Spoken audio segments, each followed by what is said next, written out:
talking today about AI, EVs, robotics, automation, and all the amazing technologies that are underpinning the development of our world.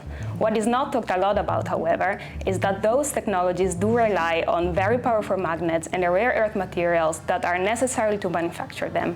So this is the building blocks of, say, phone screens, EVs, data centers, and much more than that. So clearly, very important. To exactly deep dive and understand better that angle of the smart enterprise growth driver, today we are joined by Mutlu, our expert in the space.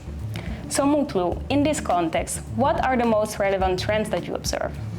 Well, as you put it already, Annalisa, I think there is a significant demand growth for certain new products like EVs, AI, robotics, but also the investments in power grids that will enable that.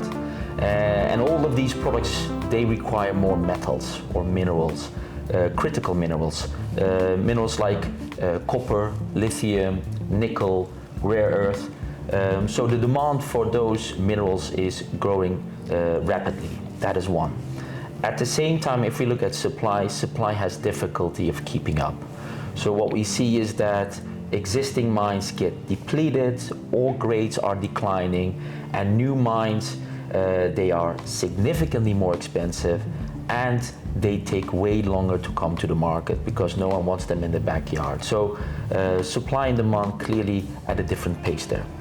Right, and who are the most important players? Like who controls the value chain actually? Yeah, so if you look at the metals value chain, if you go very much to the beginning upstream, you will see mines all over the world, and clearly certain regions, continents, they have a higher share, but it is diversified geographically. But then if you look at the processing of these metals, the majority of that happens in China.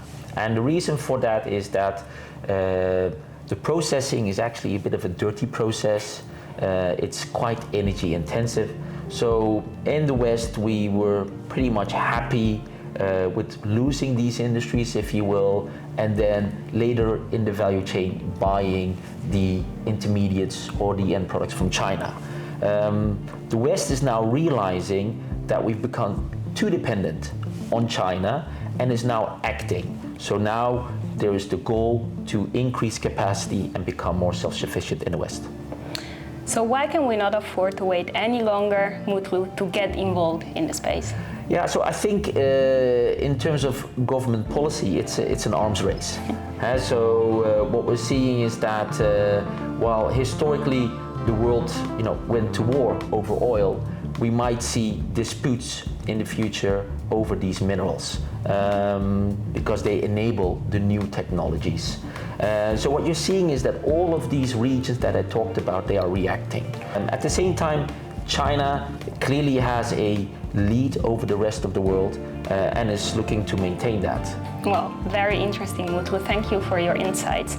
You're welcome. The smart enterprise has many facets, as we just heard, right? So it's software, it's automation, it's service solutions. But what is increasingly clear is that the competition for those technologies goes hand in hand, and even more and more so with the competition for the critical materials. If we miss out and don't put enough effort and emphasis on this layer, we are risking to miss out on very important investment opportunities. So stay tuned with us.